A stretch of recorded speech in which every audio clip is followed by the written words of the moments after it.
Hi, welkom by die nuwe kwartaal se sendingverhale. Hierdie kwartaal gaan ons sending op vergawes na die Suid-Asië Stille Oseaan.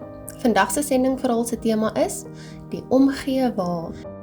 In die hart van Singapore se besigste strate spandeer Alan, 'n toegewyde lid van die Sewende Dag Adventiste Kerk, sy dae daaraan om iets buitengewoons te doen. Hy maak 'n verskil in die lewens van bejaardes in sy gemeenskap. Vir Alan beteken dit om Christus se metode van bediening te volg, dat hy verhoudings bou met die wat dikwels vergeet voel. Alan gebruik sy tyd vrywillig om bejaarde inwoners te besoek, baie van wie geïsoleerd en eensaam is in die vinnige stad. Een dame sê, ek sou net televisie kyk. Ek het nie geweet wat om te doen nie. Ek was verveeld en sou net probeer om die tyd om te kry. Toe mevrou Chan vir Alan ontmoet, het hy haar genooi na 'n sorggroep wat aangebied word by die Thompson Chinese Sewende Dag Adventiste Kerk. Sewende Dag Adventiste in vennootskap met die Adventiste aktiwiteitssentrums bied 'n verskeidenheid sosiale aktiwiteite vir bejaardes aan. Vir mense soos mevrou Chan beteken hierdie groep alles. Elke keer as die sorggroep bymekaar kom, haal 'n groot bus mense by hulle huise op. Maar Alan se persoonlike aanraking verseker dat niemand agtergelaat word nie.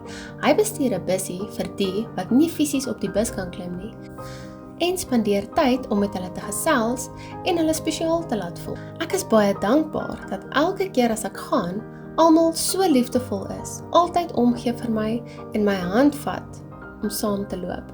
My hart is gevul met dankbaarheid. Die sorggroep is moontlik gemaak deur 'n toegewyde span vrywilligers wat hulle tyd, energie en liefde gee om 'n verwelkomende ruimte te skep. Van die reël van vervoer tot die beplanning van betekenisvolle byeenkomste, hulle verseker dat elke ontmoeting 'n geleentheid is vir verbinding en vreugde.